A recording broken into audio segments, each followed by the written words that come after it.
All right, everybody, how's it going? It's a Monday evening. It is Roundtable night.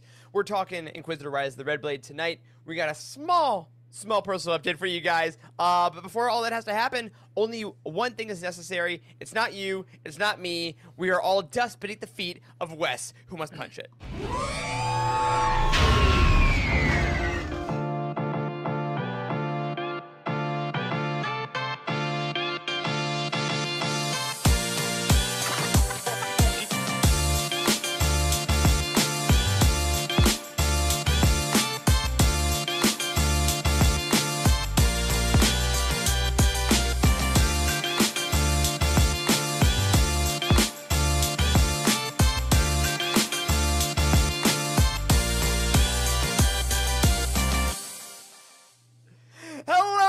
Welcome to the Living Force, a Youtini Network podcast. Tonight, all about Inquisitor Rise of the Red Blade.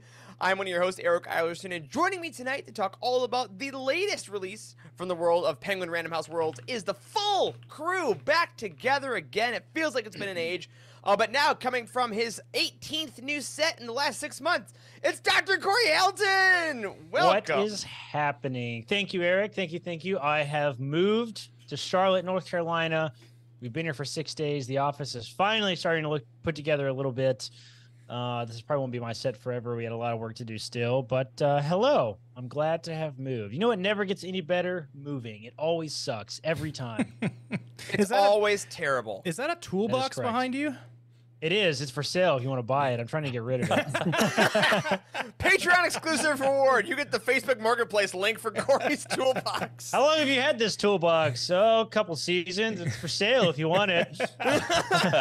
Well, you know what also never gets better because he's perfect every week? It's Dr. Charles Henkel. Welcome back, man. We missed you. What's going on? I know.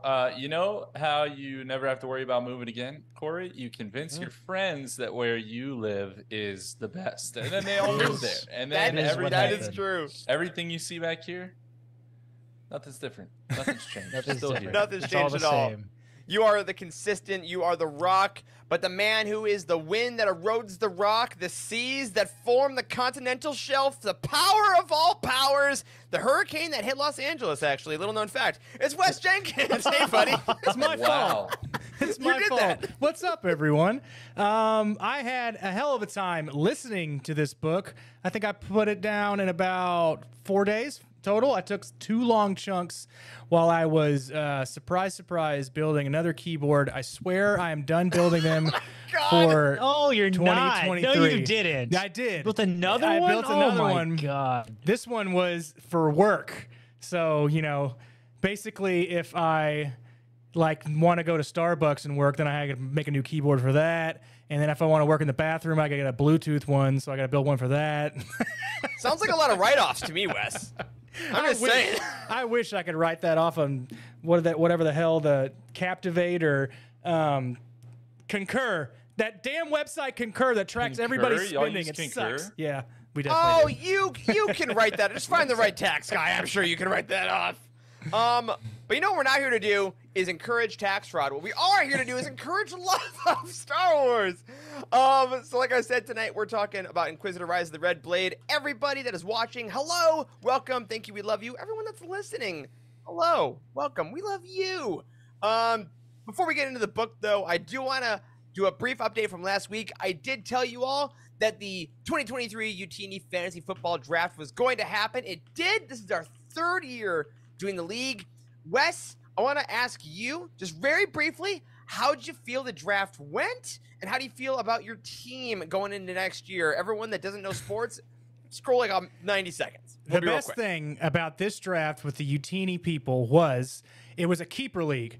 And I got to keep 2 players that were pretty far down into the draft slot that got picked like early in the draft. So my 6th pick, I believe, was Jalen Hurts. And then my 12th pick was Garrett Wilson. Garrett Wilson usually will go around in the 2nd round, maybe. And I got him in round 12. Hell yeah. But my draft was somewhat like my first draft that I had last Saturday. So it was similar, and then I got the draft grade back for the Saturday one, and I got a D. I've never gotten a D. You got a D? Ever. Who'd you draft with? Who'd you get ranked? I don't know. That's They told me terrible. that James Cook was the worst pick that I had ever made in my entire life, in my entire existence of fantasy football. And I was like, I read something where he was good. So that probably tanked me for a little bit. But having everybody there was pretty awesome. So we had all the banter going. We had football music going in the background. Thank you, Eric, the commish. You're welcome. Yep. Yeah, and it was just constant talking, so I couldn't concentrate on which guy I needed to pick. So a couple of times we were just talking, we're like, oh shit, Strategy. we have 10 seconds left to pick. It was like, I'll pick that guy. So Yeah. it was fun, but it was distracting all at the same time. It's the perfect balance. Yeah, we had a Zoom call. We have 14-team league. I think we had 11 people in the Zoom. Highly recommend for any of y'all playing fantasy sports, put on a Zoom call for folks that can't be there. If you can't be in person, throw on some music. We had 2 Alabama fans, so I put on the audio of Auburn winning the Iron Bowl to distract them. That seemed to work well as well. I also had a lovely time. I feel okay about my team. I picked Jamar Chase with the 3rd pick. I'm a little concerned that I got a little... I broke my own rule and I drafted Dak Prescott. I don't like to do my home quarterback because then I just get real mad at him when we lose and I lose fantasy. But I hope we'll have a better year. Caroline, I'm looking at you. I'm still mad at you for taking Trevor Lawrence in the 4th round. That's where I wanted him.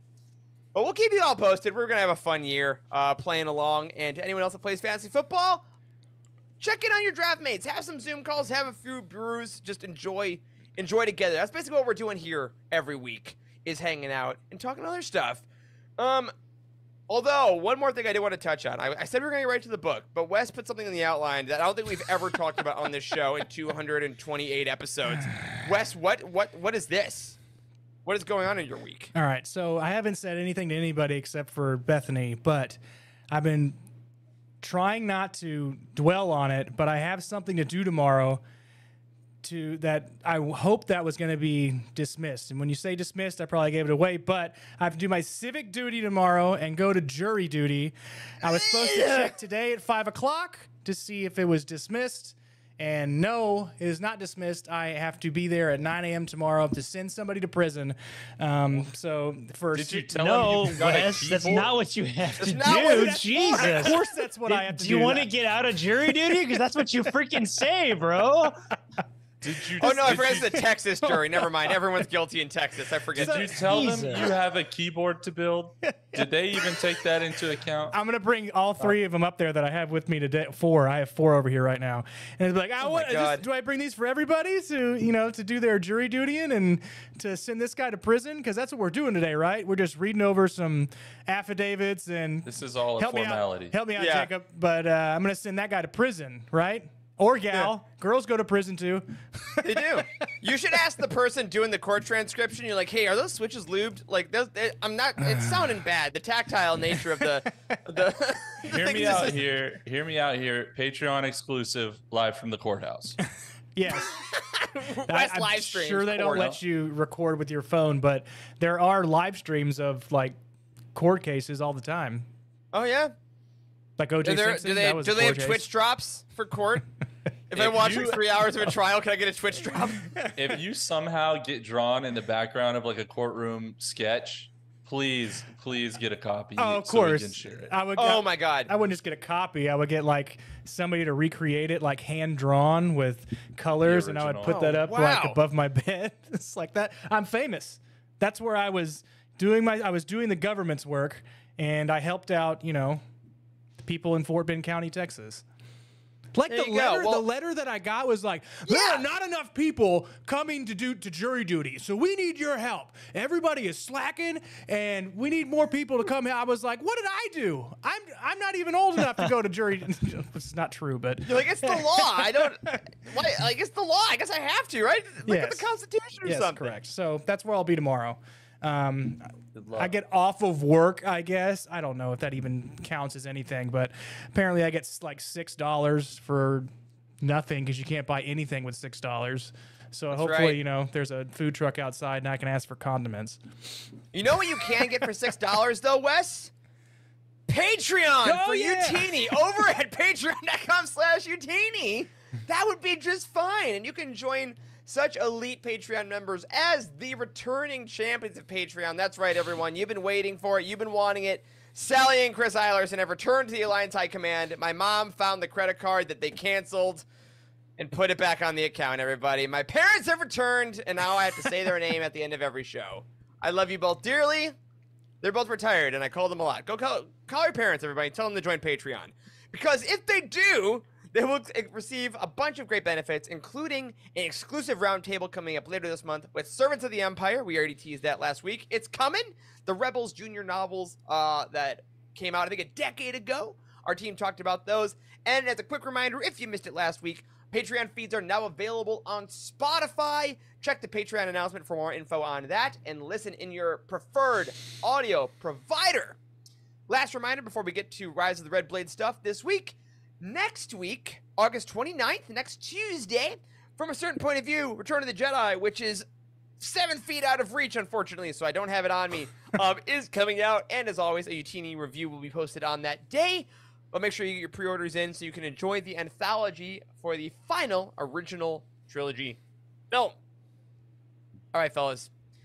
It's that time of month again. It seems it is roundtable / open discussion night. If you're new to these, we're going to do a full spoiler discussion about Delilah S. Dawson's latest release, Inquisitor: Rise of the Red Blade. And we're just going to kind of talk about it. We are friends at a coffee shop, at a bar, talking about a thing we all read. We're going to talk about some things we liked, some things we didn't. We might talk about those weird S's that you had to draw in middle school. Go back a couple episodes if you don't get that reference. But if anything else, buckle in and know that we basically haven't talked about this off mic that much. We try to keep everything as fresh as possible. So, guys, I want to start this the same way we start everyone, and then we'll branch off. How did you consume this book? Ebook, physical book, audio, or a combo? I did half ebook and half physical book, no audio book. Charles, what did you do? I broke my own rule. I think I've told you guys I'm not buying the physical copies anymore unless I really love it, and then I'll buy it after the fact. So I started ebook, and I was going too slow, and I was gonna have some time on the road. So I did audiobook for probably a good third of it. Okay. Fantastic. Charles, who famously can't pay attention to audiobooks. Very interested for your thoughts. Corey, what did you do, buddy? I read this book entirely on Kindle. I got stuck in Atlanta going to Nashville a couple weeks ago for like 7 hours, and I read like 60% of it then. I read the rest of it on my travels back. So all Kindle for me. Nice. Another read purposely done because of inconvenience. 2 for 2. Correct. So Wes, I know you did all audio for this one, did you say? Yes. In like 4 big chunks? Did all audiobook. I did about 2 hours on Monday. Last Monday, I did about 2 hours, and then I did some heavy sessions building that keyboard. So I had plenty of time because Corey, I had to lube them switches, and it was a full key. It was 101. Stop saying switches. lubed on our show. We're gonna get canceled from YouTube. Jesus. I had to make those switches moist. So It's worse. So I had 101 of them to do. So it took like 3.5 hours. So that's why I was audiobook virgin. Couldn't read and do it at the same time. Audiobook virgin, he says. Version. Anyway, okay. And also, we never do this, but I thought this would be interesting. I didn't tell you guys about this, but before we talk about our thoughts on the book, I thought I'd tell you guys what the Goodreads score and the Audible score are of this book. That's fun. The two probably most popular rating systems both just happen to be owned by Amazon. With 624 ratings, this book currently has a 4.47 on Goodreads out of 5. And on Audible, it currently has a 4.8 with 173 votes. So, wow, all very high. That is high for Goodreads. That is very high. high. Everything above like a 4.5 is like, isn't I think the highest rated book on Goodreads, like period, is like 4.76 words of radiance. Okay. But that has like 300,000 ratings. So once you get over 100,000 ratings, your mileage may vary. Speaking of mileage may vary, guys, anyone want to just start us off on just how was the experience of reading the book? Did we have fun? Good question. Good question. My experience was shadowed with inconvenience, as you said. That's right. Airport travel? Yeah, airport travel. I got deboarded twice. Did I say that last week? I'm not sure if I mentioned that last week. Yeah, they kicked us off the Yikes. plane twice. That was brutal. But this book was an okay experience. I mean, I like Dawson a lot. I like Phasma a lot. You know, I've kind of been one of the louder proponents of Phasma on this show. I sort of knew what to expect going into it. And I don't really know that this book met my expectations, as brutal as that is. Like, Phasma is bordering on masterpiece for me. I mean, I really think the book is phenomenal. I mean, it's so good, the way it perfectly carves out that backstory. And this book to me really did not have that oomph that Phasma had, if that makes sense. Like if there were a lot of sort of editing oddities, like there was a lot of, I think I counted like 3 different transitions to a new part of the story that started with something like Iscott was walking around the temple, or one day Iscott was walking around the temple. It's like, that was jarring, like, you know, and it felt like the plot was really forced forward in odd places. There was a strange part of the book where she was Batman for like 6 paragraphs, and then that was over. Yeah, dude, like it was a strange experience. Like, it's I have such a hard time like living in the moment in Star Wars books nowadays, because we're on a Star Wars podcast, and I've run a Star Wars company, and like my entire life is like Star Wars for a not insignificant percentage of the hours, right? So it's hard for me to just let loose and completely be immersed in a book and kind of suspend disbelief. Like, that's what we've talked about that with the shows too, right? It's hard to suspend disbelief. There's like rare moments when you're able to really just get completely immersed in the content. And there's moments in this book to me were pretty few and far between, to be honest. Like, I felt like I was reading the book with a very critical eye. And usually when that happens, it's just a result of not really being fully immersed. So I didn't love the book, to be honest. But, you know, I'm interested to see what part of the experience I may have missed compared to y'all's experience. I know you liked it much more than all of us, I think, Eric. So I did, and you make a good point on that too, about like, because of the nature of how we talk about Star Wars and the nature of our show and the nature of our company, like totally just checking out and enjoying something for what it is harder, I think, because it's hard to just get in that framework. And I agree that there were a lot of points in this book where I felt myself kind of like almost reading from above myself, like kind of seeing myself read and wonder what I was thinking about it, and wondering about my rating, which I also think is a very kind of modern context. Like, what's my star rating in this movie? What am I gonna do with this book? But for this one, it was interesting because I really enjoyed a lot of parts of it, and I thought the beginning dragged for me. I found it hard to find motivation to pick it up for the first probably half or so, like which is, again, it's full spoilers, the Jedi part essentially. I thought it was written fine, and I didn't quite get the momentum until the Inquisitor shift happens. Order 66 happens within the confines of the book. But then I will say, personally, I was like, you know what? I get why that all had to be there. Even though in the moment the experience wasn't as exciting for me, the stuff for the Inquisitor, the moments in her Inquisitor journey hit hard because I had the context of her learning to fight. I had the context of her getting bullied. I had the context of all these things. And then, like, once we hit the Inquisitor part, I really kind of flew through it. And there were occasional bits where the pacing felt off, like you mentioned, those kind of abrupt shifts here and there. The whole part about Picori and her finding her people, which we'll talk about in a little more detail, was cool, but I thought was a little rushed. There were other moments that I thought dragged. So while the character as a whole, I thought the character work was great, and I felt very immersed in her story, the ins and outs of the book, I thought could have had a little smoother flow for me, I guess, is my main thing.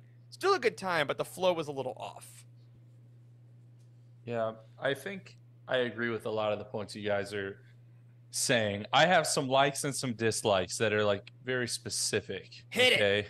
So I like Delilah S. Dawson's writing style. I think she writes really well.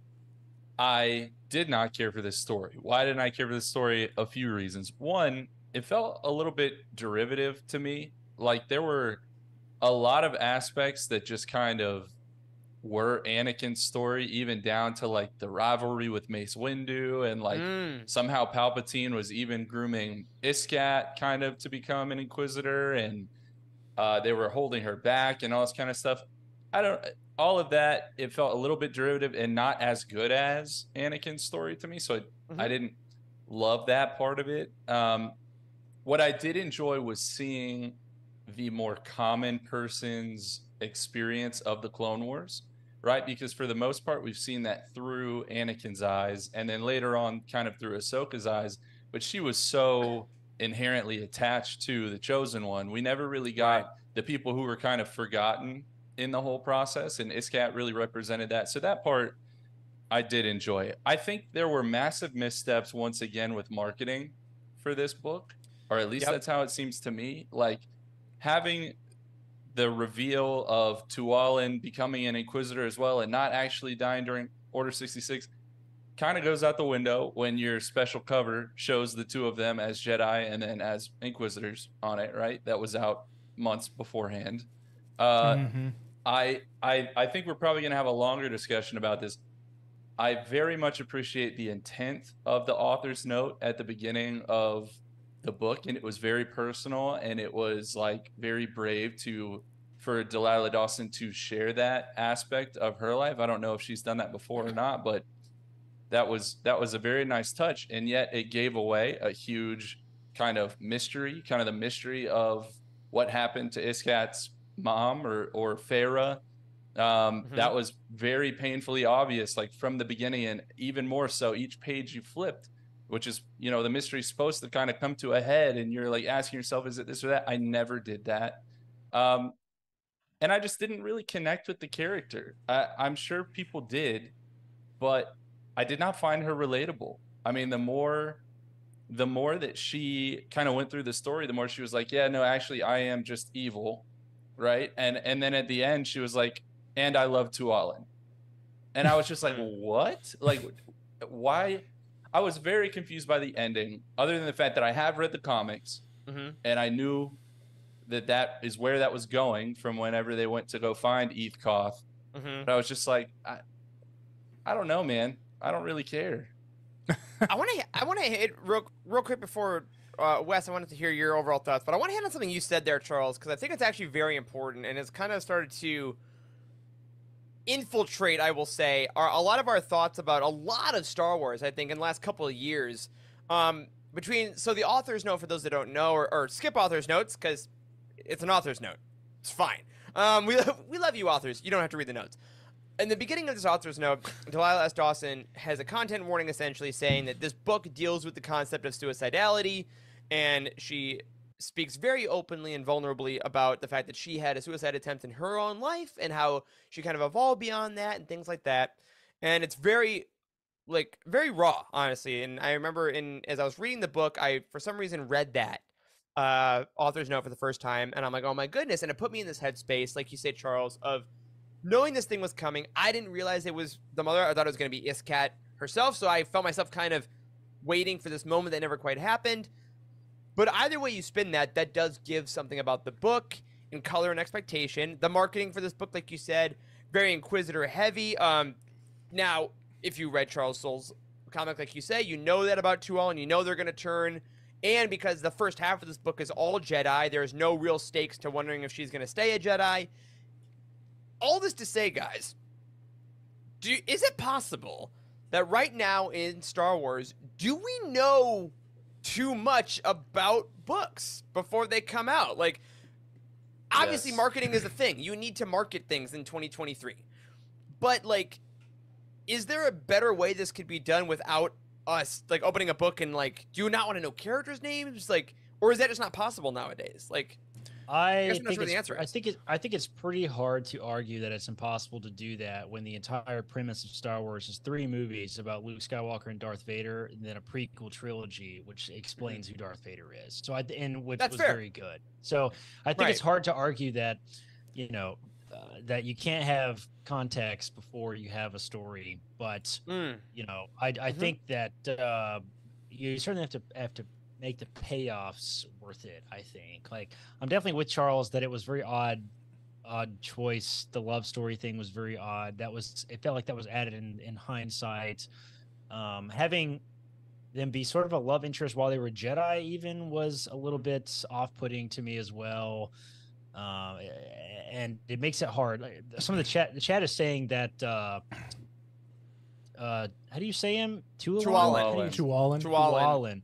I said Toulon. I read the book. I didn't listen to it. Toulon. I don't know how to remember it. I said Hermione Granger for my whole childhood, and then I saw the movies, and I got my mind blown. Yeah.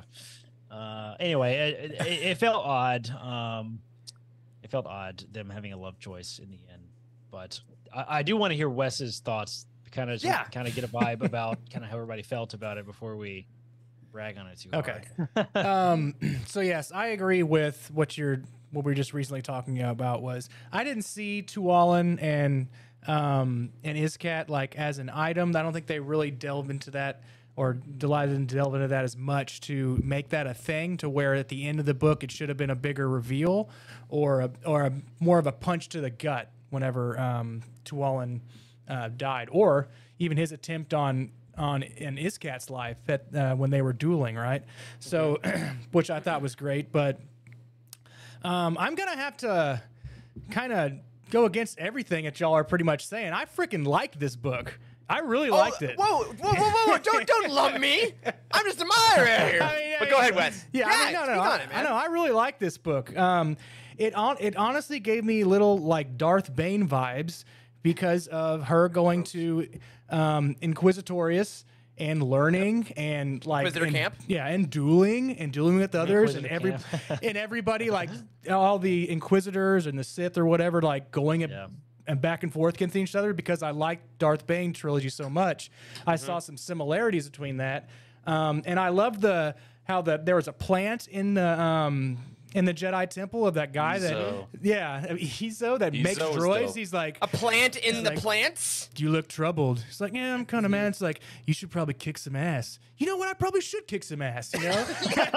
That's a good idea. I mean, that's what I would do. Do you have fun kicking ass? Yeah, I did. Yeah, that's great. I mean, this is maybe in the most recent, besides what Shadow of the Sith. This is like one that is specifically dealing with the dark side and dealing with somebody moving from Jedi to dark side. But we can go into it later. But one of my favorite things, it was like a total freaking diss to Iscat, and she was like, "Am I Sith?" And he was like, "No, but you're gonna work for us." So, that was great. And I was like, "Oh, that kind of sucks." But yeah, I mean, I liked the story. I wasn't too involved in in looking at the transitions and stuff and reading it. I'm sure I would have picked some stuff out if I was reading it and saw some things like that. But I was listening to it the whole time and kind of trying to get myself immersed in the story. The music helps a lot. Sound effects help a lot. They did really well with how they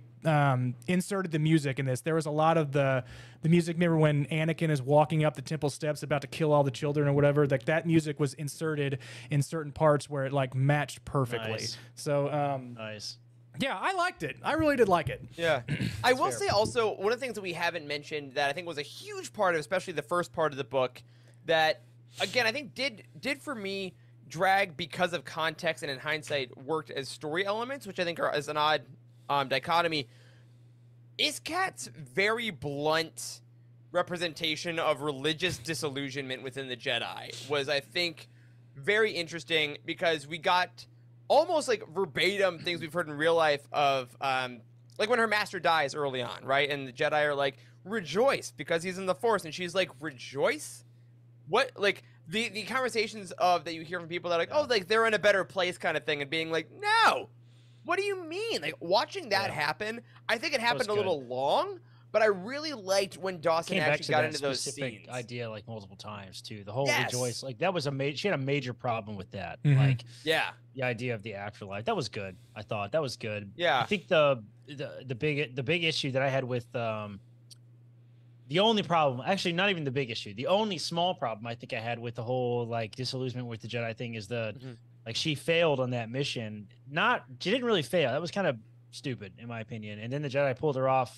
out of the field for 2 years, which seems insane. Like, Oh yeah, it when wasn't. she did the Geonosis stuff, Mhm. that Yeah, mission. that was Yeah. not plausible to me, Mhm. in my opinion. But yeah, I'm totally with you. The disillusionment was very similar to modern religious. That was the point you were trying to make, I think. There, sorry, interrupted you.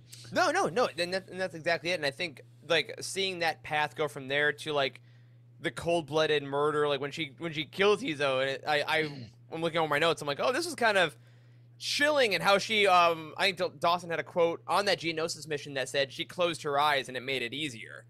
And I'm like, oh, like that's the Nice. kind of stuff that I was like, in hindsight, Yeah. going back, being like, okay, I really like these crumbs and stuff, and I'm wondering, like, had I not thought about the fact that I know she's going to be Inquisitor, had I not thought about the fact that this is marketed so hard as waiting for the turn, or knowing that she eventually dies in that sole epilogue, like, if I had been a little less in the weeds about it, and it had been called something different than Inquisitor, you know, I wonder if those moments I would have been a little more like, oh my god, the turn happened. Because the Bane stuff we didn't, you mentioned Bane, West, which I think is actually a great modern analog. He's not a Sith for like the whole first book, really. Yeah, But and the first one's the best one. The first one's great, man. That book by rocks. far. You know, I know. you got Dark Hogwarts. It's awesome. But like, I think that, to your point there, Corey, the execution of that is just different. It feels like it's a little more grand, and I wonder if that's a bit of a difference. I think the reality is, if you're going to tell, this actually might be a good compromise. I'm making this shit up because I don't have any literary skill whatsoever, but I like it. we talk about Star Wars books a lot.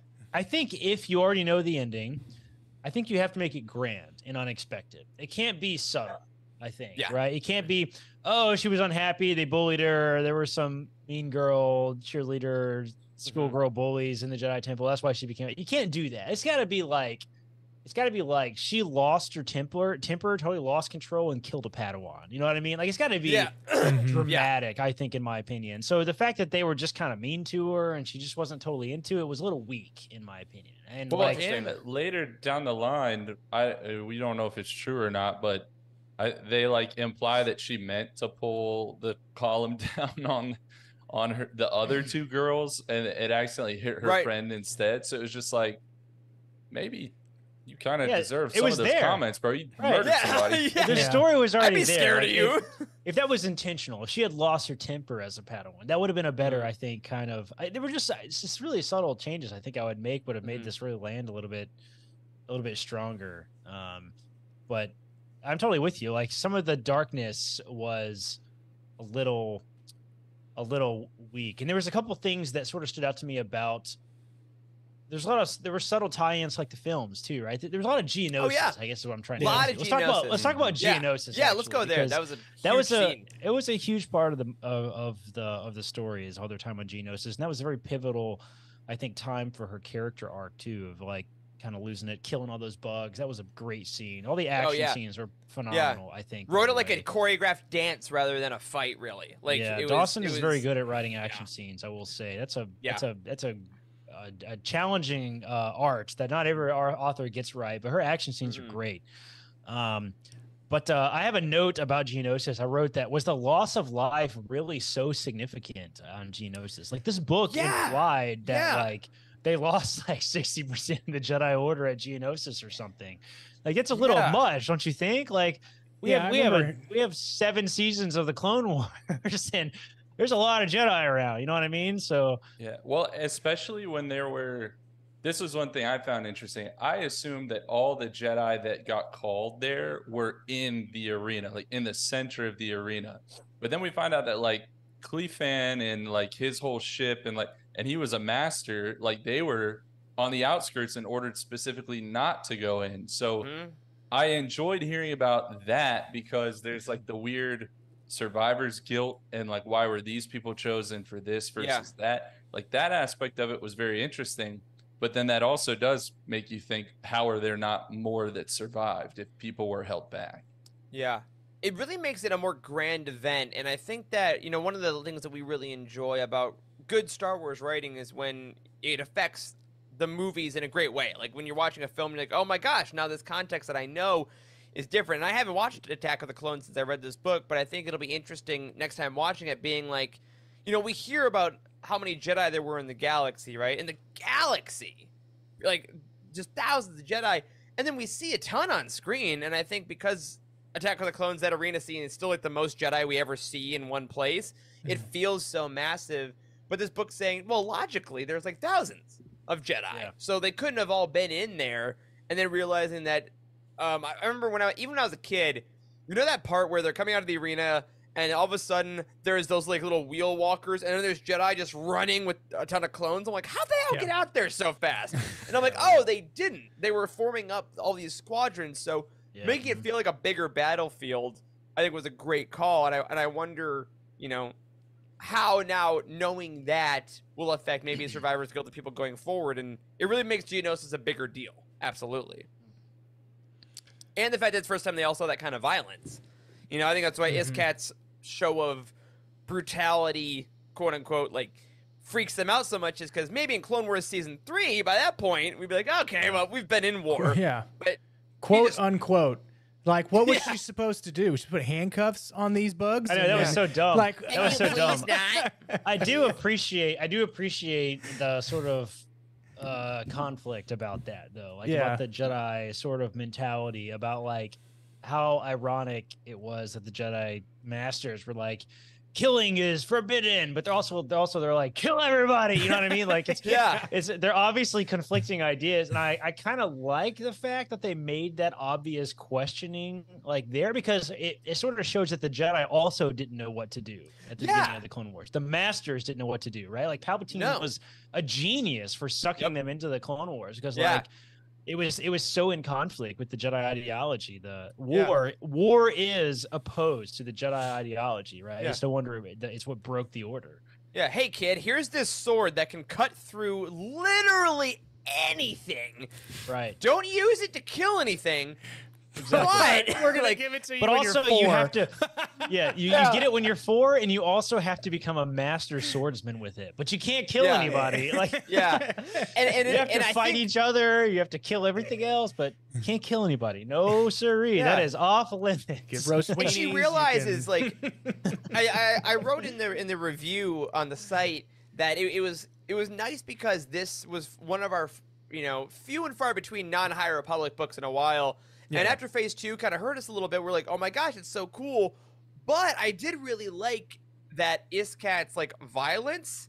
Like, that was like the High Republic idea of how do you see the Force? I think she saw the Force as violence. And I think that just because that's how it spoke to her, she was then getting punished for it, which then, Corey, you mentioned him, it leads to Palpatine being able to do a very Anakin-esque thing, like you said, Charles. And I want to ask you guys about that, because there were 2 big Palpatine scenes in this book.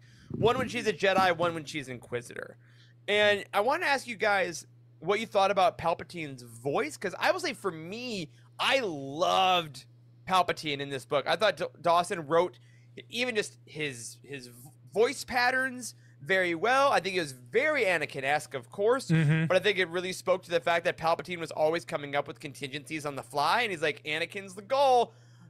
I'll kill every other kid, though, to get there. Like, I always have one in my pocket, and I thought that the way that we went from the really intelligent senator of they don't like you enough to the dark Palpatine of like, all right, I'm Sidious now. All right? You knew me then. I'm Darth Sidious. I'm going to tell you about the Sith. I'm going to tell you about this plan, and you're in this here. And I thought it was very chilling to kind of have him speak to us, the same character in both ways. What do you guys think? Yeah, I'm definitely on board. I liked Palpatine. There was I'll tell you the 2 things that I kind of felt goofy about initially. The Inquisitor has been Vader's thing, I guess, kind of up to this point. So Sidious kind of, right. So Sidious kind of being involved, like kind of out of nowhere, was a little odd to me. And I recognize that they had to. She wanted to complete the loop. Dawson wanted to complete the loop, right? Of seeing like I didn't think about that actually, but we saw him like a senator. We saw him as as the Emperor, right? We saw Yep. both of those angles, which was actually interesting. That's a good point. That makes it a little better. But him showing up was a little random and a little goofy. The fact that he like disappeared into a door that Iscott didn't know was there. That was like, come on. That was kind of weak, in my opinion. Are you but- enjoying your first day at orientation? Exactly. It was so Did you goofy. find it? Can I say Yeah. I am. All things happen for a reason. I'm not involved in the writing or the planning. I am baffled we didn't get a crystal bleeding scene. Oh, in yeah. this book. Why? She- It was She, totally she rushed. was a Jedi, and then the next chapter, the Dude. page turns like now she's in her new uniform with the red lightsaber. I'm like, I know. yo, It's like they just I gave it to know her. she also has in her possession this lightsaber that we've been building up the entire yeah, freaking story. It's her mother's lightsaber who freaking killed Yeah. herself. Like, dude, I want her to play what it. a I really missed did. opportunity. That was I thought that was really, really weak too. I think that summarizes my feelings in general about the book. There were a lot of missed opportunities. Like this is we usually say that the books could be a little bit shorter. This book honestly could have probably been about 30% longer. Fastball is massive. Yeah. It's a big boy. It's a big, Yeah. thick book. And this book, I think, could have kind of been that. I did a couple other moments. I think I have this in my notes actually. Okay, yeah, I mentioned this earlier. When she was on like probation or whatever for like 2 years in the Jedi Temple, and she was literally Batman, right? She was sneaking out at night and like doing adventures and shit. Like I was trying to it piece that totally. together. Yes, Yeah. dude, that was what I was talking about earlier. It was like the Batman stuff. it. She was Batman. She would sneak out at night and come. When did she sleep, by the way? Because it implied that she never I slept. always but- wonder that. I always wonder Yes. that in all these books. And I then know, I was I know. fine. No, you're not. No, you're not, bro. You ever missed a full night of sleep, you feel like you're gonna die. They've studied that, and people do die after like 6 days. So,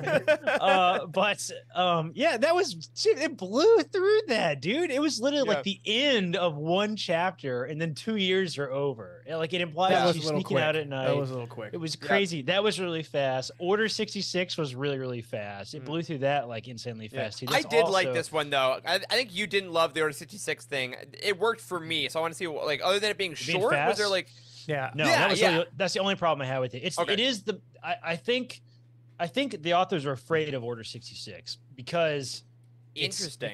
because it's the most important, the most pivotal moment in all of Star Wars storytelling. Truly, I think it is. Order 66 is. If you consider the I'm not entire gonna fight you saga on that as right a now. whole, Yeah, I think it's I'm not gonna fight you. I think it's the most pivotal moment, right? And I think authors are a little afraid to do it because we have it in live action on screen, like Yeah. in Revenge of the Sith. It's pretty In a hard. few places too. Like I know, right? and right. in Clone Wars, Yes. and in Mando now. Like It's hard to everywhere. one up the guy making the decision to go kill all the young. You know what I mean? It's kind of hard to one up that sort of Yeah. because that is Yeah. Order 66. Anakin and Order 66 are like tied like in a bow, right? Those are Yeah, so connected. So it's hard to do that. So it feels like it's barely touched on, like in a lot of ways. Clone Wars Mhm. season 7, I think, got it right. Whew. Mando has sort of touched on it here and there. It's like a cameo more Um, so.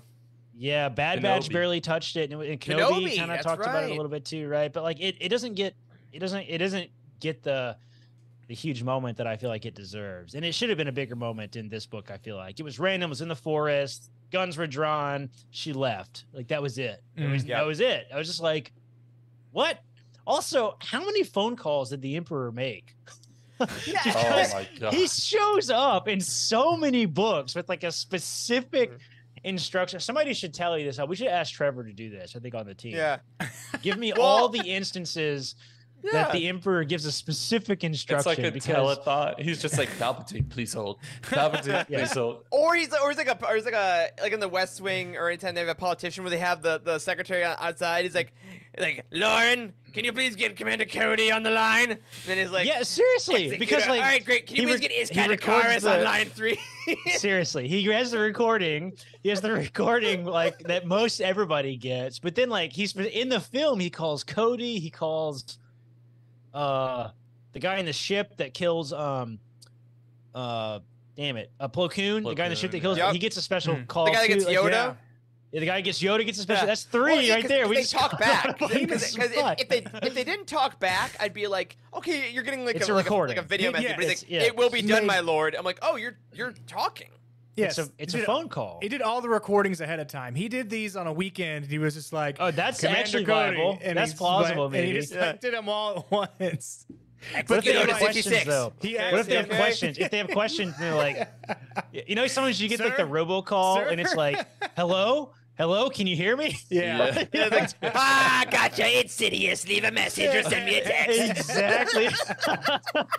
Oh man. I think they I did got you, rather Vader. well in the audiobook, because in the audiobook, that we were talking to the troopers, and the troopers, they just stopped.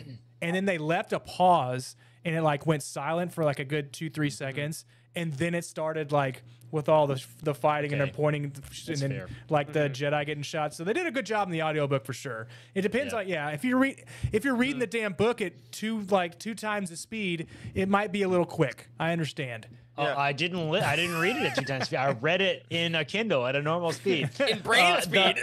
Yes, in brain speed. Yes. Your brain speed is way too quick, way too fast. That's fair. Severe ADHD does that to you. The other part of the book that I felt was completely and utterly rushed was when Iska returned to her home world. We had spent I will the agree. entire book leading up to that moment. Like, we kept hitting on it. She gets the lightsaber. She wonders who her mother is. No one will tell her. Like, there was a lot of plot build up to this final moment. It's been deleted from the archives. Like, freaking Camino did. She met her grandmother. It seemed like it wasn't as momentous as it should have been. I mean, that was her grandmother, and she's just like, hey. So where's the library? A lot of opportunity. That part did make me laugh with Jocasta Nu, though, where it's like, she must just not like Obi-Wan. That's the conclusion I've come to. Because like Obi-Wan was like, hey, I think something's been deleted out here, and she's like, piss off. And then like Iskat is just like, I think something's been deleted, and she's like, yeah, probably so. Yeah. Probably so. I think honestly, like, so we've again, spoiler to nobody, because I've been reading so much freaking Brandon Sanderson in my life, I'm getting very much used to part 1, part 2, like books that are segmented in giant tome sections. If I had to do this book over again, or like get the deluxe edition of Inquisitor Rise of the Red Blade, if you want to do like a 3-part book, do like part 1 Jedi, part 2 Inquisitor, and then have part 3 be Picori. Like, I want like an entire it should have been a whole part. Book. Like, yes, going I would to discover also identity. I would also the other gigantic missed opportunity I feel is like she should have murdered that entire village, dude. Like, whoa, really? That would have been a good payoff for her fall to the dark side. They didn't do enough to I mean? help her to get her out of her mindset. So her mom died because of them. I know. Like, there's a lot of opportunity. She thought about there. it. She said something That's about true. like she could have like leveled the whole village basically. Yeah, Exactly. She did say that to them. It's like, do you know Like, who I am? She was just barely a dark side user in my opinion. She was honestly never even like full Inquisitor, and I'm sure really. people are going to argue that point, and that's fine. It's all open to interpretation and all that. But like, even when she was off doing like Inquisitor missions, she still like refused to use her Inquisitor name. She was like, I'm not ready to step into it, and all that kind of stuff. And then as soon as you could kind of say she was leaving again. So it's like, it's called Inquisitor, but she was an Inquisitor for like 1%. 1%. Yeah. Interesting. Yeah. She randomly killed Hizo though. That happened. I was the most random. impacted by Hizo's death out of the whole. Thought that was I was too. fantastic. Listen, all right. I want to talk about Hizo for a minute, and then we need to go back to her home planet. Hizo was a great character. Yes. Great character. Honestly, my favorite sleeper character of the entire book, in my opinion. Like having a non-Jedi mechanic be the sort of the listening ear, and also the little bug whispering in her ear that come on, kill those like kids, kill Jiminy those Cricket. Tuskens. You know what I mean? Exactly. Evil That's exactly what it was, right? That was great, actually. That was great. I love learning about non-force user people that work in the temple is really cool. The episode where But he was a Jedi though. He was a Force user. Oh, that's a good point, actually. That's a good point. That was a little weird, but we don't have to talk about that. He gave me an like idea that he looked like he was clone 99, that he has a hunchback and all he did was just like, oh man, exactly. That's a good point. Yeah. So Corey, Look you at don't Evil know 99, the most delightful, like heartfelt character in the history of Star Wars. Corey, you don't know the best part about Hizo because you read the book, and this is something that I must miss out on all the time by reading ebooks. But his accent was phenomenal. He was like from the Scottish Highlands, dude. Yeah. Like it Oh, was seriously? Yeah. it was so heavy. It was incredible. What? That's good. That's That's good. awesome. He was also the chat just or Jacob pointed out 6 foot tall otter. He is what's the species that he is from Legends? What? I'm looking this Oh, up. I don't 'cause remember. Completely missed that. Yes, he's the giant otter. Salonian. Yes, That's the one Salonian. that Corin from the Yes, it's the one that Horn Corin. book. He had a body-wide allergic reaction from having relations with the Salonian. Yes. Exactly. It's an otter cat thing, and the most famous fact about the Salonian is that Cornhorn had sex with one. And then, This is otter madness, guys. he Yep. had, This is utterly he disgusting. he should have taken a Benadryl before, but he didn't, and so he broke out in it. Yeah. Anyway, great character, big fan. But also, learn, kids. If There you you go. try to get secrets, Cat then you otter get got. thing. Yeah, Right. he got what was coming to Yeah. him for sure. Get secrets, you get got. I thought his death was meaningless, straight up. Oh, I thought it was meaningless. I thought it was. It was again. It was too fast. It would have been a better character if he had not just been a droid mechanic. I think like if he revealed when they got to the Inquisitores, he's actually like an officer that's in the. And he was That like would've a been deep. cool. Oh, He was no. a plant. He was a plant. I would have liked that better. I think. I think for her because I think for all the events in this book, the way it was written is basically how does it affect Iskat's journey, right? Like everything is she's on the spectrum of Jedi to Inquisitor, and Delilah Dawson had a quote once where like she's not a good Jedi and not a good Inquisitor because she's just always in between, which I also think is part of the reason that like sometimes we never see her go full dark, never see her go full light, which is frustrating sometimes. But I think that for Hizo, the fact that he was just a dude that's like, yay, yeah, I lied to you, but like, you get it, it was fine. I think the fact that she was willing to do that to someone that the only benefit it would give her was her own personal revenge and being like, yo, no one gets to lie to me anymore. I think that is why it hit for me, because I was like, oh, I see that you didn't need him to be a high up person that you killed. You could just have someone that you lied to me, and I'm not dealing with that anymore. I'm taking this power away from you. Did you guys ever watch PB&J Otter growing up? By the way, Absolutely, I did the noodle dance. All right. I have did no not. idea what I that did means. not see that death. Where did that coming, come from? To be Because of honest with you. otters? Yeah, You didn't see it coming. Oh, great. All right, let's let Wes talk. Sorry. now. I didn't see it coming because she was like, you lied to me. You betrayed my trust. And he was like, but was I wrong? He was like real smug about it. Like he knew that she wasn't going to kill him. But He's like, did was you I wrong, die? And she was like, you kind of betrayed my trust. And he was like, yeah, well, so what? And she was like, bah! And I was like, I could not believe it. I was like, no friggin' way. She killed this dude. So because I thought that I wasn't a fan. well, Yeah. I thought that he Word helped for me. her. He helped her break out of her shell, right? She's always wanted to be bad, and not always want to be bad, but the Force talked to her differently. And so I think, there could be we could talk about this in a whole nother context, but there's got to be way more Force users that have been moved to the Jedi Temple to be taught the Jedi ways that have the same feelings as her, right? And Jedi teach them to suppress those feelings. They aren't correct, but what if they really feel that's the right thing to do? Like the Sith is the way to go, and they just hold that in until they either head explodes or they move to the Sith. So it's very interesting that only this seems like there's only a handful, I think, that are just like, maybe I should leave the Jedi Order and become a Sith. Yeah, Yeah, that's fair. also Vader Jacob would have makes killed a- that entire village, though, straight up. He would've Oh, killed yeah. them all. Yeah. Well, and I think the fact that Iskat still has some capacity for compassion is what does her in the end. Is that she is. can't fully give it. And Jacob makes a great point in the chat, saying that with Hizo, she voluntarily kills the closest thing she had to a friend and confidant for 2 years. Yeah. So Well, she's she did it once. That was Why what it not was. do it again? She killed her first best friend. She did. She Tika. killed that shop. R.I.P. Tika. Well, she kills that shopkeeper as well. God bless America. She kills that shopkeeper. It's not an accident. It's a pattern. Let's yeah, exactly. let's talk about another relationship, because this one actually greatly interested me. It's another person that should have been close and helpful to her. She didn't murder this one because he's still out there alive somewhere, and that's Mace Windu. So I'm serious about this, actually. Yeah, This okay. was one of the most interesting points of the book to me. Yeah. That he had whoever the guy was that fell off the cliff and died reporting back to him about Iskat. You remember this part? Oh, right. So like Yeah. now it's not, once again, it's not an accident, it's a pattern, right? Now it's not just Anakin, and because he's the chosen one and because they can all sense this darkness in him, now it's almost like Mace Windu was like the guy in charge of looking for people that were kind of toeing the line and maybe secret could go police, dark. dude. He's the Yeah, I was secret gonna police. say.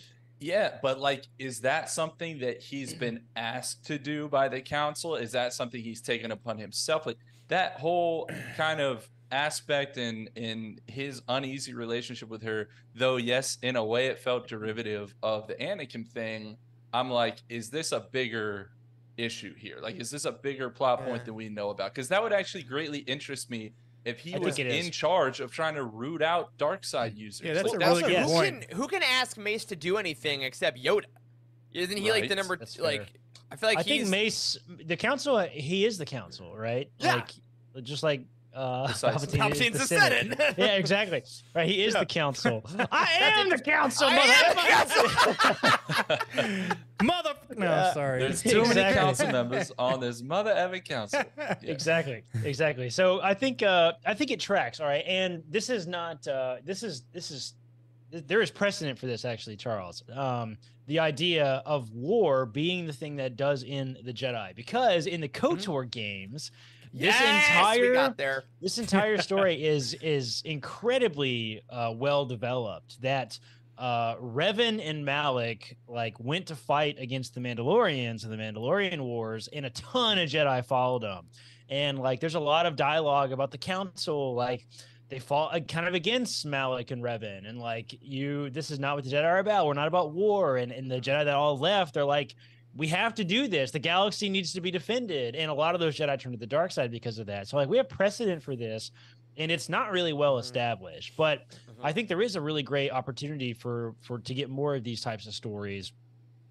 For like, and the Inquisitorius is, in my opinion, a great opportunity to tell that story of like a lot of Jedi had doubts in the Clone Wars, like, is kind of the thing that destroyed their ideology. It destroyed their faith, right? Like, that's a great storyline. Unfortunately, we've only seen a small number of Inquisitors, like, kind of on TV, and it's sort of implied that there's not very many of them, right? So I think they can be numbered, basically. I am the 348th brother. I know. I think that was, and I was actually going to bring that up. I had this in my notes. I think it was a bit of a mistake to actually use the numbering system for Inquisitors because it makes it truly limited. But there should be a small number. Like, we've made this point before. It's like, how many Jedi survived Order 66 is not as impactful. The more people that survive it. If there are 300 brothers, 300 sisters, and 47 second cousins, like, now it's like, okay. I mean, I guess it wasn't that big a deal. Aren't there tens of thousands of Jedi though? How many? What is the line? Apparently 60% died on Geonosis. So that's true. I'm not sure. 6,000 dead Jedi on Geonosis. All you're saying about this though has me thinking one thing and one thing only, and that's Mace Windu's, from a certain point of view, Revenge of the Sith story is going to be awesome. Like, it's like him being like, I am the line that searches out the darkness. Because the thing is, Charles, I love you saying that, because now I've realized, if Mace is actually going around secretly looking for dark Jedi, he found Iskat Akaris, Anakin Skywalker, and Palpatine. Yes. He did it. So the fact that like Mace Windu is the guy who actually said, you know what, Vader might be a bad guy, future Vader might be bad, and then he searches out Palpatine. He is the best at his job there has ever been, and the only reason that he fails is that Anakin is like, I need him! Or he's a self-fulfilling prophecy. That's Go on. No, I'm just thinking, man. George loves those. George loves those. Maybe the reason that all these Jedi fell to the dark side is that Mace was on their ass about not being good Jedi. Maybe he was actually the thing, planting the little doubts in the back of their mind. Like a teacher calling you stupid. That's right. When you come under scrutiny and people are watching you closely, you make mistakes, right? So maybe it's actually Mace Windu's fault, is what I'm trying to say. The entire fall of the Jedi. So Mace Windu caused the fall of the Republic. He did. He caused the fall of Anakin. He caused the fall of Iskat, and Emperor Palpatine kicked his ass. So he had the opportunity to stop Palpatine, and he didn't. It's basically his fault. Palpatine didn't really kick his ass. I don't know that. Yeah, I think that But had he's the still upper alive. hand there. Mace Totally Windu gotta is be. still alive. Windows coming to a TV series near you soon. So they said that there's good. 212 Jedi that were at the Battle of Geonosis, and only say 20 to 30 survived. But That's a before, very small a lot number. of- yes, a lot of dead Jedi. before right when Yeah. the Clone Wars started, there's an estimated 10,000 Jedi, supposedly. Okay. Like 10,000. That makes sense. That makes sense for what we see, and I think relatively speaking. So Should we get back to Picori? I'm totally under the Yes. impression Yeah. that all the Jedi like hung out near the temple and on Coruscant. Apparently, that's Basically. not freaking true, unless I don't know. Coruscant. Yeah, you had your real Averosses that were just chilling on an outpost, being like, "Oh yeah, I'm Yes, totally that's being true. devout." That's Uh-huh. true. Sure Exactly. am. Exactly. But yeah, let's go back to Picori here, 'cause I Okay. think I don't have much else to say about Picori. They went through it really quickly. They didn't develop the culture at all. It was short and sweet, and maybe that was what it's supposed to be. Maybe it's supposed to show that they're still good in Iscott, right? They're still good in her, right? Maybe that's the point. She's not a good Jedi. She's not a good Inquisitor. I had not thought about that before you said that, Charles. That's pretty good point, actually. I don't think I made that point, but I will make this point. I'm think it was calling you. you Maybe it was Picori Wes. from now on. yeah. I'll take it. I do think though that one of the reasons that I think it needed to be a little bit longer was because not only was this Iscat finding out what all Jedi need to find out, which is the homeworld, right? Jedi being taken from their homeworlds willingly, from the most time, like their parents giving them up for the most part willingly, is a hot point of contention in modern Star Wars for sure, right? Like, I don't know where I'm from, and every once in a while we get a story of a Jedi getting a mission and they go to their home planet and it's very emotional. I think that alone could have had more time, but they're also being like, oh, by the way, you're not like a bouncing, like, you're not the only one of your species. You're not. There's other people that are literally like you, which I know. she also never knew. That's was two dumb. massive revelations. Why didn't they tell her? Why didn't they freaking tell her? Where the hell she was? That was stupid. That didn't need to be a secret. Yeah. That was. Like, oh yeah, you don't know you're from Portugal. Yeah, we never told you that. Sorry. She also lied, right? She also lied to the Grand Inquisitor, saying she was going to check on some artifact that her master thought that was of Oh, great yeah. importance, and she actually. Oh, went you never to said you were sick when you Picori. go to a baseball game, Wes. Come on now. It's We've all too- lied to go out it's too of close work. to the office. They'll see Also- me. They'll see me drive down. Also, her just swinging by Taco Donna on the way home to get that Yeah. lightsaber and give Where it to the did guy was that the come dumbest from? shit ever. That was so random. I actually have. Listen, this is what I have in my notes, word for word. How do I justify Iscott going back to Homeworld with a bunch of question marks? Shit. Taco Donna. Yeah, that's good. Let's throw that in there. One paragraph. That's enough. Useless lightsaber with no meaning. Cool. Plot has moved forward. Great. Let's just blow right past this. It was like 4 a.m. and I was in the airport and not very happy when I wrote that. But yeah, Sounds seriously, like that was it. so random. Taco Donna being in there. Don't put cameos like that in books. I don't even remember Taco Donna being I don't It know. was I legitimately random. don't either. I It was know. very quick. I was like, it felt very fast. And I was like, what the hell did I just read? And I went back to see what planet it was that she went by, and it was Taco Donna. And I was like, all I have right, no that's idea. random. If Yeah, it Maz was quick. had made an appearance, I would have freaked out. So Yeah. Well, No. here's something I want to ask you guys, because I think this is not to get one too chapter, much by into the this. way. That was the entire homeworld, Picori. One chapter. Yeah, one Entire chapter book is one chapter. wild. We had multiple chapters on Geonosis, and I I think know. like Yeah. which was also good. I'd rather that, and this brings me into a question I have that I do want to actually get way into next week. I said last week we're gonna have like a kind of a bigger conceptual Star Wars conversation next week, which I'm quite excited for. But all the things we're saying here, do you think that there is at least 50-50 split on content for writer and editing? Because it sounds Yeah. like because a lot of things you're saying in that last part, Corey, like, is kind of an editing note of expand on this is like a very common editing thing, and I feel like this expand on this. We can diminish this. Oh, this transition needs a little bit to be a bit smoother. It's less so of the storyline of Iskat Akaris and more so of the execution which it's presented, maybe? I think that's 100% it. I think that we obviously, yes, we run a website all about Star Wars books. Yes, we talk about everyone that comes out. Yes, we've talked with some of the publishers and and some of the team is in our Discord, and we talk to them occasionally, and they come in. Tom was in our comments last week, like talking about the book. Yes, we have some connection, sure, but we actually know nothing about the editing process. They're very secretive about this. The authors are very secretive about it. Luke, our contacts in the publishing community are very secretive about it. We don't actually know what happens with the editing process. But if I were to speculate on what the process were like, it feels like all of the books that we have a problem with, if that is not too strong of a statement, actually might be too strong of a statement. All the books that we're a little soft on. Not in love with. Like, the ones that haven't made us as excited as others have.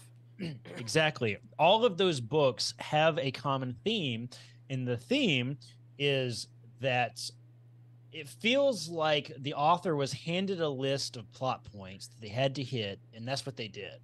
I think that's the theme. The original Kanan Thrawn trilogy felt like that, and that was the first one. That was the first books that we were like, "What the hell is going on?" Because Timothy Zahn is like God level author. You write these really well, and this is nonsense. Exactly. It felt like I say a lot that it feels like the authors are pigeonholed. It feels like they're pigeonholed, like into writing a certain story that has to hit certain guidelines, which is the thing that George Lucas hated. It's why he wanted to make his own films. It's like when corporations come in and influence movies, they are bad, right? I think that's also the problem with the sequel trilogy. That's also the problem with the DC universe and Batman versus Superman. There's so many examples of this in media where directors have said, listen, the reason I quit working on that project is I couldn't get along with the producers. So I think this might be an example of that. Like, it feels like the authors are pigeonholed into writing a certain story when we know that they're ultra creative authors. Like, Dawson is a phenomenal author. Like, absolutely. Phasma was original as hell. Like, her world building was unbelievable on that planet that she created. It was Parnassus, awesome. as the trivia question from the other last That's week. right. Yeah. Parnassus was a Parnassus. Great freaking planet, and the culture was really great, and like.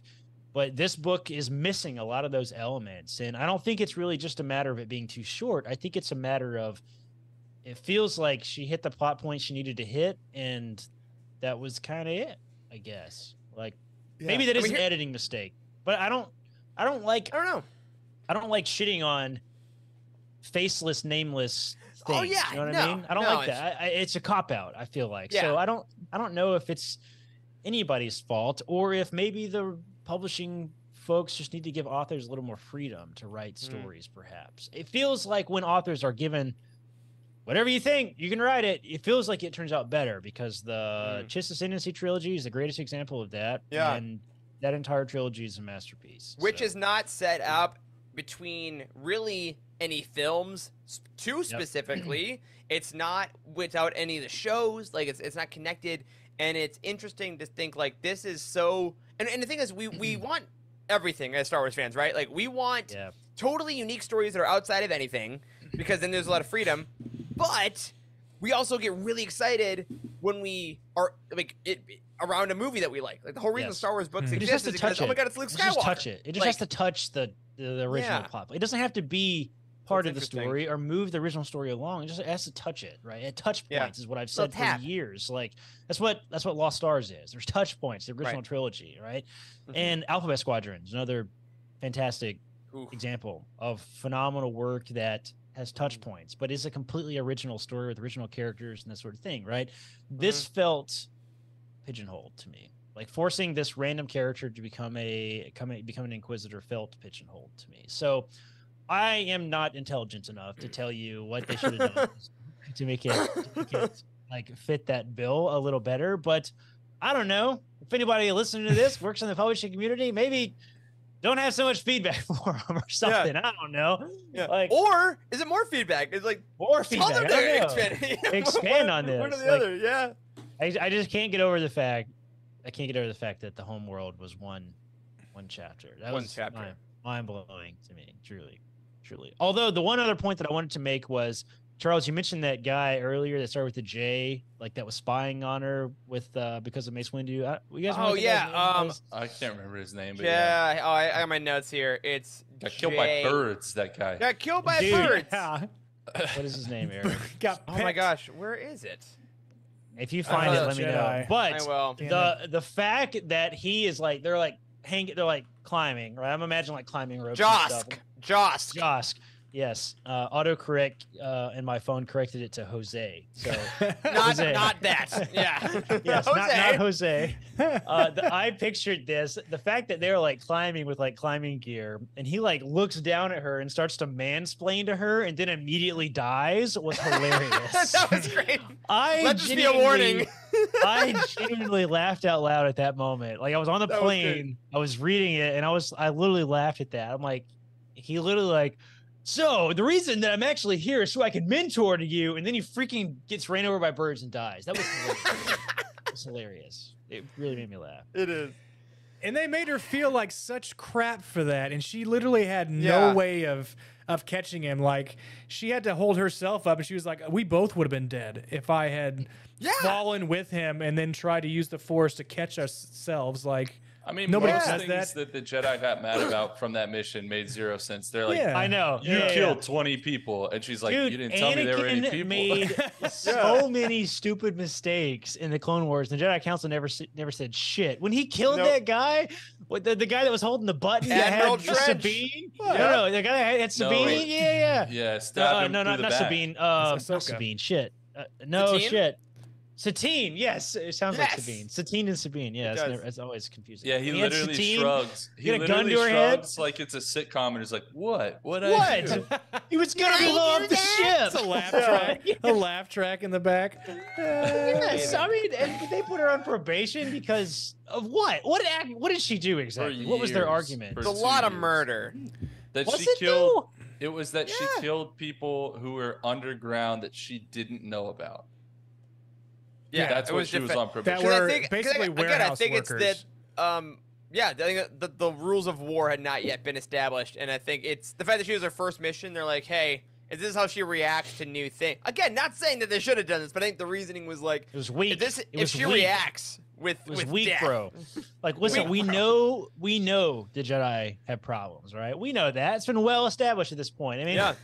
that's why they were destroyed in general. But Right. they're not that weak. Come She on, was like they're not- eliminating a they're not- variable. I don't know. All right, it was I eliminating don't a variable. know. That's all it Yeah. really was. Ooh, pigeonhole. Stephanie, A great pigeonhole point. plot point. Anakin also during the wars had a title and the protection of a master. Iskat's master died and she had no title. And as anyone in a workplace Also- knows, if you don't have a title, you get in trouble for stuff that people with titles do not Title, get in the trouble chosen for. one. Is that what he is? The chosen. Hey, what you general. mean? He's General Skywalker. They were all generals. They called Iskat general Iskat in was this book. promoted to Jedi Knight at the same time as Anakin in this book. And yet, That's true. Also, so it probably was is that- chosen one then. Is that canon? I thought Anakin had trials, and that had already been established. he didn't. in canon. Are you Legends sure? had trials. They had done. Is that scene Something not has been out of done. another? That scene was like in Brotherhood or something. I swear. Is it? Like in some verbatim text? My Not- first, literally the first bullet point I had in my notes is Anakin didn't have trials? Question mark. Is that canon? Question mark. Like, I and Stephanie I said in think- the chat she meant the chosen one. he No, but I I'd- think that scene, even Mace saying stuff, has been written before. okay, yeah, It's yeah, it was. recent. You're right. It's It was really in Brotherhood. recent. It was in Brotherhood. Okay, I was gonna say The is it ceremony Brotherhood or Padawan? occurred.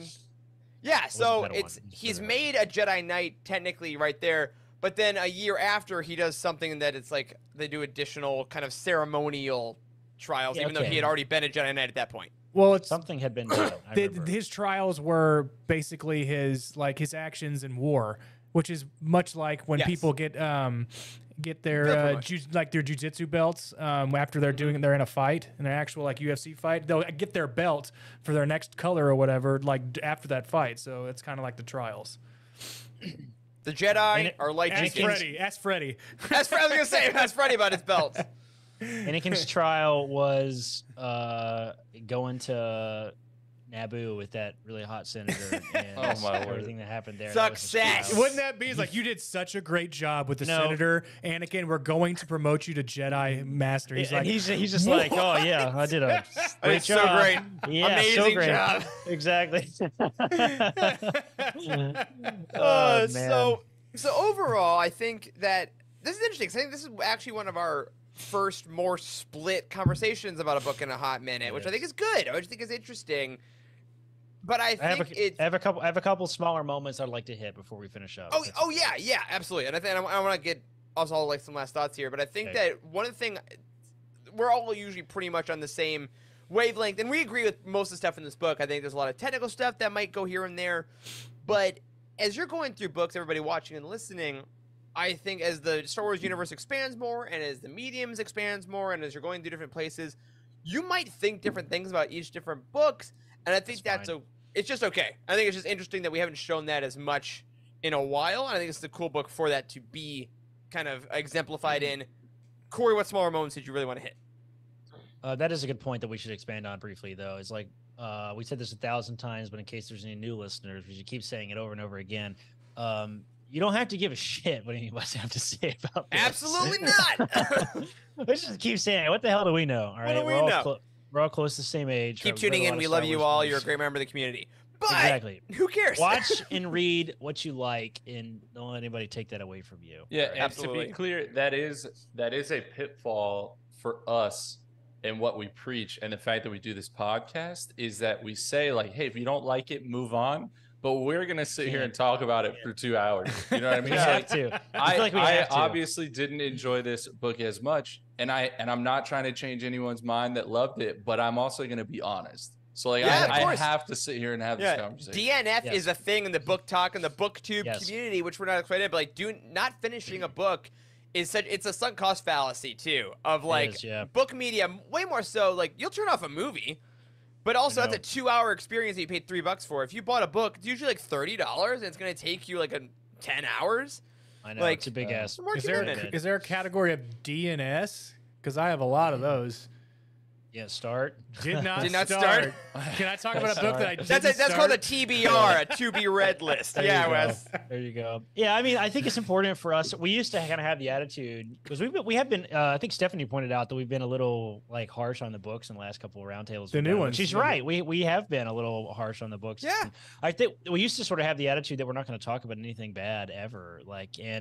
I've certainly changed my mind on that. I think it's important for people to hear that it's okay to have like kind of bad thoughts about a book or not really enjoy a book, and you can still feel like it was a worthwhile experience. I'm glad I read this book. Like there is moments in this that I'm glad. Every single moment that I add to the file of my Star Wars knowledge is worth it, right? Yeah. Like I enjoy reading the books in general. I like expanding the universe, right? I like that experience, but it's okay to not like things. Like, there's a really toxic side of the internet, and then the super crazy, we love everything, we're shills for everything, can be sometimes equally as toxic, right? So you kind of, it's okay to be in the middle. So don't let us talking negative about a story ruin it for you, but also don't be afraid to feel negative about a story if that's how you feel.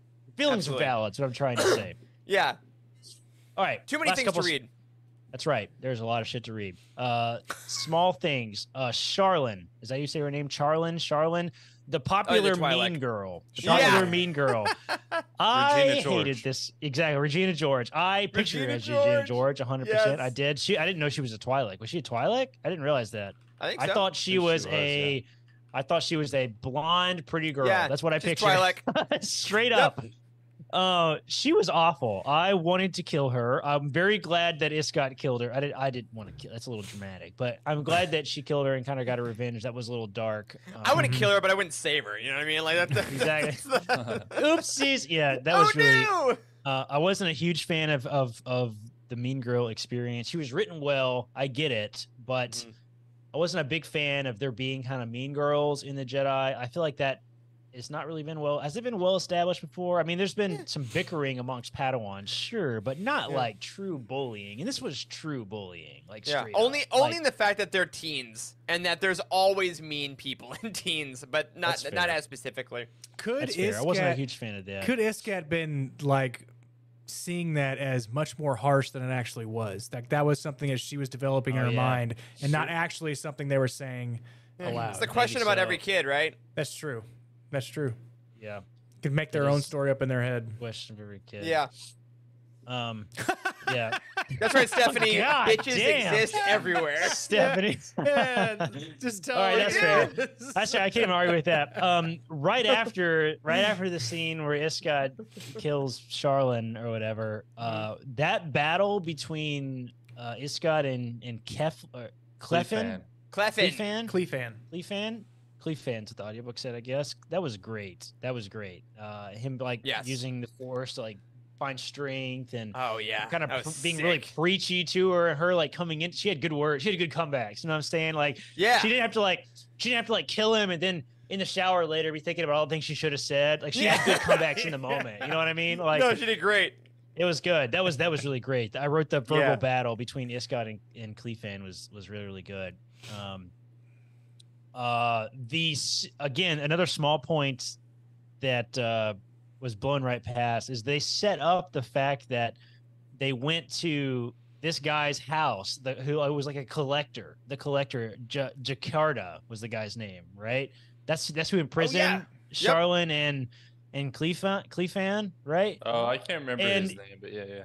I wrote it in my notes, Jakarta, and he dies immediately. Like, they kind of set up the fact that like there's this creepy guy. He sounds like the collector in Bro, Marley, he walked out in a mask and a fur coat and was decapitated in 2 seconds. Yes. Is this like a character that's in a comic somewhere or something? Because that it felt really crazy. I don't think so.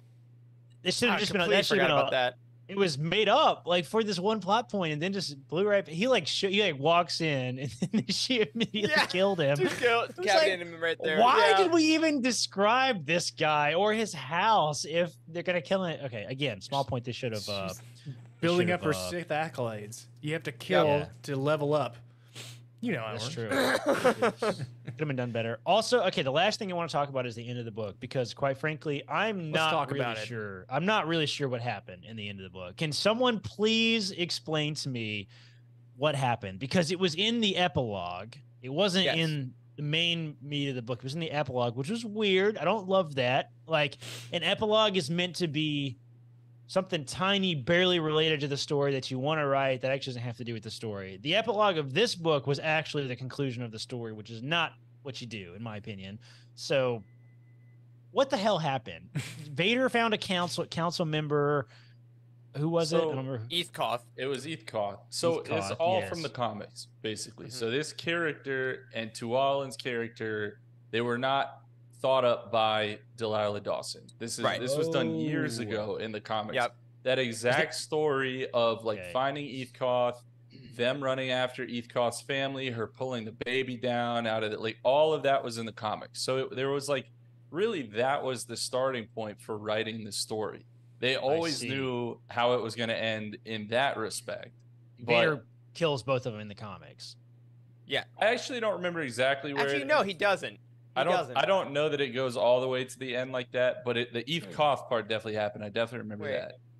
But yeah, that's where that would have been okay. I did not know that. That would have actually been a really important note to make. And I'm really annoyed that Star Wars doesn't do this enough. Like, you know how in comics and in Into the Spider-Verse, if you don't read comics, like the thing pops up on screen and it freezes for a second. It was like, find this in episode 275. That should literally be in the text of a novel, in my opinion. Well, I think it should. I think it should. Well, the epilogue, they could put it the epilogue, the title of the epilogue, and then underneath that, this story is also featured in Charles Soule's comic, whatever. Like, I had no idea this was a comic. Like, that I mean, but at the end of the day, it doesn't really matter. You know what I mean? Like, it's either the story is good or the story is not good, or I should say, you like the story or you don't like the story, like, or how it's done well, or the fact that it was done in another medium. Yeah, to missing me, context though. My issue with it, and this is coming from someone who read that though a long time ago, and I did not revisit it before this roundtable or anything. Same. But like, to me, it was like, did that make sense to me? Like, did Iskat using her last breath to smile at Tualin, who she has been at odds with for the entire book, did that make sense to me for the whole journey? Now they're sleeping together, as the epilogue implies. So for me, I think that it wasn't really. It just straight up wasn't needed, because I think the scene in a comic works because the pacing in comics is just different, and it was a Vader story, and 70's right, he does kill them in the comic, I believe, and it works there fine because that's not the main purpose of the scene. And if I had gone through this book and been like, I wonder what happens to her, Like I wouldn't have had that thought. I don't have that thought at the end of books of like, and do they survive the Clone Wars or whatever happens? So I think the scene itself, while it did exist, I agree, Corey, that having an epilogue be, and this is how that character dies, is something I don't think I've seen before. Yeah, And while this scene was rushed, I think it was still written okay. I just think it was a bit superfluous with the story being how she became I think it ending with like, I'm the 13th sister. That line goes hard. I think that's actually a great way to end.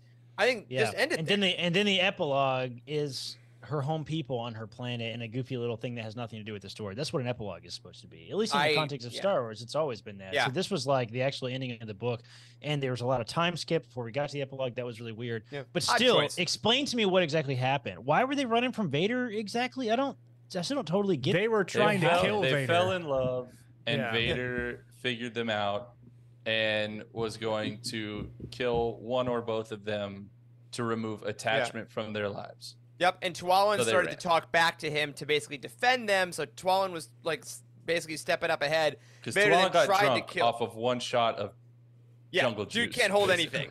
That's right. He was hammered. I forgot about that. Because and also very specifically, for Iscat's side, like she started to not feel satisfied with her role as Inquisitor. Yes, because of Tualin, but Vader was also sensing that specific bit of it and saying she wasn't dedicated to the cause. So then they raced to Coruscant. They threw a speeder at him and stuff. Very fun little fight there, but remember, I just had them killed. Okay, all right, that's it. That's what I remember too. I don't know. It doesn't move. It's just I don't know. Those are weird plot points. Right? Oh yeah, it's definitely weird. That pacing is really weird. Those are weird plot points, and maybe it's forced because it was in the comics and they had to do it. But like, also like when you write a novel that's already been told in the comics, you don't have to use the same pacing as the comics. Like you can really I think it would have been cool to not have done it and to have people who didn't know, like, happen to be reading the Darth Vader comic and be like, oh my God, like that's Iscat Tualin. Like that's really cool. I think that's fun. to not, I don't know, you don't have to like shove it under your nose either. Like you can let connective tissue exist and just let it exist. Mm-hmm. Absolutely. Yeah, that's fair. The ending felt abrupt, might be a good way to say it. Well, it felt abrupt because it had already been done. It was abrupt. Their necks were just broken like in a split second. I mean, well, they were stabbed by lightsabers. At the end, like I remember a specific saying like, we can kill Darth Vader and we can like rule instead of in his place. And I was like, that is very indicative of her damn name. Like she was way too big for her britches. Flew too close to the sun, and then Darth Vader killed her. Like, that's what it ends up with. Well, it's interesting because in a weird kind of, like, pseudo segue, thinking about how this book is almost too in the middle of events, and it's trying to connect in certain places. The next book coming out is an anthology about Return of the Jedi, which is, by definition, in the middle of all the events. And I think it'll be interesting. Again, I've read it. The embargo's up. I'm not going to say anything about it too much, but like I'm interested for you folks on this show and listening and reading to like go through that and see how you like that, because it is a completely different writing exercise. And I think it really does, if the last two books are any indication, each story revolves much more about the execution of the story, because we already know no giant revelations, no like huge changes are going to be made to the canon, so you can just deal with how good the writer is at telling a story. And I think that's going to be a real fascinating shift that we find with these anthologies in compared to the story that worked or didn't work for all these different variety of reasons. Yeah, I still don't feel like I've ever personally had any payoff from the Inquisitors. Ever. Not even one time. I've never liked the Inquisitors from Star Wars Rebels up until now. Not the first time you saw them? When they came flying down with their spinning lightsabers? Never. Believe it or not, Wes, I don't love those lightsabers. If you've never heard me say that, that's incredible. I just don't understand. Never said anything like that. I know. Believe it or not, I've said that a couple times. Believe it or not, and I still don't feel any payoff from the Inquisitors. Maybe that's the point, and I'm starting to accept that. I think maybe the point is they're supposed to suck. The Inquisitors, like all the way around, because they can't be Sith. No, It can't they be, can never live up to Vader. That's the it point. can't be a threat because Yep. Palpatine knows how that works. The reason the Rule 2 exists in the first place is because an apprentice can never kill a master, but 10 apprentices can probably kill a master. You know what I Right. mean? So Yep. Yeah. maybe that's the point. Maybe that's what we're slowly getting at.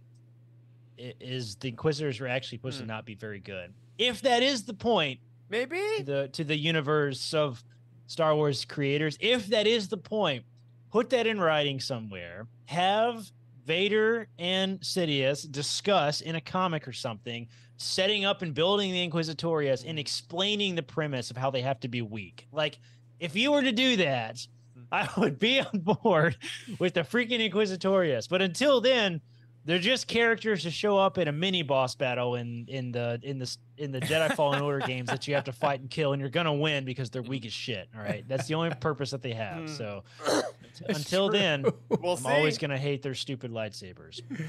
Uh, Although somebody That's did fair. make the point earlier, it was probably Stephanie because she always makes the best points in our chat. That she didn't bleed the lightsaber because she had to be given the lightsaber. Okay, she's not a Sith. Yeah. Yeah, Only not a Sith do Sith. that. That's a good point. Exactly. Their nice helicopter lightsabers are the equivalent of like a 6-year-old running at somebody, like when they're fighting, like this. Exactly. You know how to get out of the way of it, but you're like Hers came apart though. That was new. Have we Yeah. seen that yet? That's new, Never seen right? it. I think Grand Inquisitor did that. I want to Does say. he I do want to that? say. You take some apart, maybe. I appreciated that. I like that she didn't really use it in the spinny configuration very much. She used it in the Yeah. dual configuration, which I thought was cool. Yeah. Again, all the violence was great. I think Dawson's command of violence. All is the really- violence was All the lovely. violence was Oh, great. that's great. Really big fan of the violence. That's a good- I liked her pulling the wire out of Vader's helmet. Just Oh, that was Yeah, cool. that Oh, was the that was Force. good. Yeah. Yeah. That was good. That's one of those things that we've all been asking. Like, as Why as wouldn't you chil- just- the It shows child his has to be vulnerability like, for sure. just But use use the Force to turn off their lightsaber right before you Yeah. hit him. You know what I mean? You know what? You Everybody- know what would have worked better? She could have humiliated Vader, not tried to beat him in battle, not try to actually kill him. Right? Don't pull the wire that makes him not be able to breathe. Pull the wire that makes him poop himself in front of everybody in the pit. Pull that wire. Totals like Oh, colostomy what's bags. that smell, Darth Vader? A real warrior would Oh, keep yeah. on fighting him through that, and sometimes they do. Jesus, Wes. All right. Other than Vader's colostomy bag, any final thoughts on Inquisitor Rise of the Red Blade before we get out of here, boys? A lot of people felt like this was one of their favorite books of all time, and Yeah, very highly rated. I can Nothing appreciate to that, diminish and I respect that. And it seems like every book that I have a huge problem with, there's a huge part of the community that's like, "This is my favorite book ever." And I'm like, I'm just an idiot, I think, actually. So Teach their own. I think it was a great pivot of finally getting some Sith Inquisitorius, like break away from the Jedi. We finally got some good villain novel writing from Delilah S. Dawson, or really anybody. But I think it was very entertaining story for sure. If you didn't like go through all the little editing pieces that we kind of pointed out, which could have made it better, but it was definitely because it was short. It wasn't very long either. So if you're going to listen to audiobook, you could probably knock this out in a week going back and forth to work. And it's very entertaining. easily. Yeah. No question. Are you kidding? Since I've started reading these freaking tomes, I know, I'm like, Star man. Wars books are like are novellas. Yeah. It's a session don't on be the like toilet. Me. If I This was on the toilet, I would actually- die. it's actually Charles's fault. You'd probably have hemorrhoids. Is actually what would happen, Eric. It is. It's Oh, dang Charles's. It's actually Charles's fault that I don't like Star Wars books anymore because he introduced us to Brandon Sanderson reading too much of his books. You know what Sanderson books had that the Star Wars books have been lacking probably since the Chiss Ascendancy series. What's that's hard that? to say? Is depth. There's not enough depth in world building in more recent Star Wars books. There's just been heavy hitting plot points and not enough depth. And it could be because maybe there is depth, but we know too much. So how many times can you explain how the Force works in a book? Yeah, we're You know what like I mean? something new. Maybe they assume that we it's already know hard. those details and then they play off of Because that. we do. It's true. We do. do know Yeah. those Well, details. it's interesting. I mean, I literally, us on the review team, if folks have read our reviews at Youtini, may have noticed, we took out the originality category this year because we realized that, like, at this point, that is not necessarily the good or bad of a book because so much has been established that, like, at a certain point, you can't write about the originality of a licensed IP book. So That might be one of the things that is more of an acceptance as the year goes on, until again a High Republic or Chiss Ascendancy comes in and blows the doors off and is like, never mind, guess what? This is still a brand new story, and that's what's so fun about it. But it gets harder to do. It gets harder to do. But y'all, next week we are going to be having kind of an overall discussion about kind of the future of Star Wars books, our thoughts about this, and maybe the future of this very show. A little bit of tease for you guys.